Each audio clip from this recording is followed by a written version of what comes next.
Bismillahir Rahmanir Rahim. Assalamu ala al-Husayn wa ala awladihi wa ala ashabih.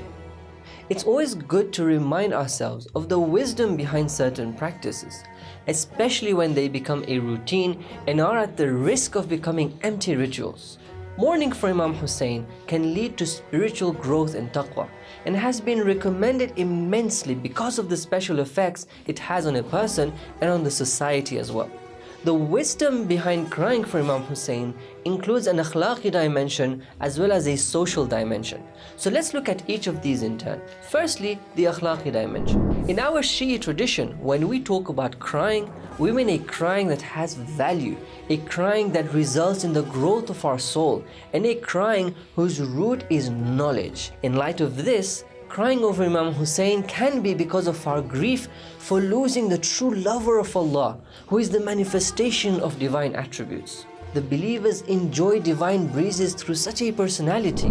This type of crying is based on a ma'rifah of the Imam and his status with Allah. Sometimes though, a person's crying could be a result of their own spiritual backwardness and deficiencies when comparing himself with the virtues of that great personality and his companions. This person cries over the fact that how great Habib ibn al-Zahir, what qualities he had. And look at me, who am I? What virtues do I possess? Shedding tears over Ali Akbar is crying over my despicable state. What virtues that young man possessed, and how behind I am in comparison. Now let's analyze ourselves and see if our crying falls into one of these two. If we find ourselves far from this, then we should consciously try to direct our crying towards these lofty meanings so that inshallah our souls can grow. A person who cries in this way expresses a pain that brings about movement inside them and helps them towards self-building and reaching those levels of perfection.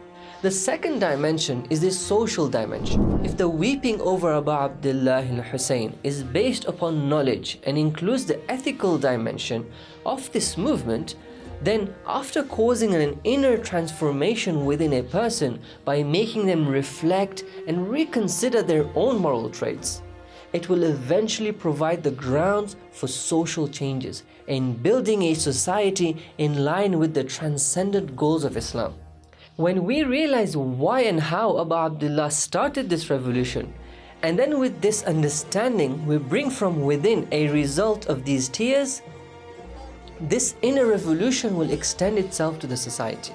We would then strive to prevent the corruption and deviation of religion, and strive to make freedom, chivalry and religiosity not only rule over our own soul but also over society. In other words, weeping over Abu Abdullah al-Hussein is actually a means to preserve the ideals of that Imam and implement them.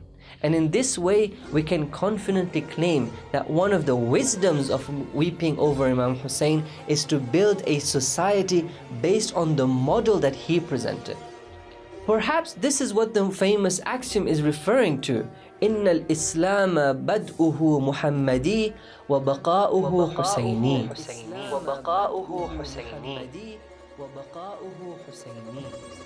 That the survival of Islam happened through the sacrifice of Imam Hussein alayhi salam.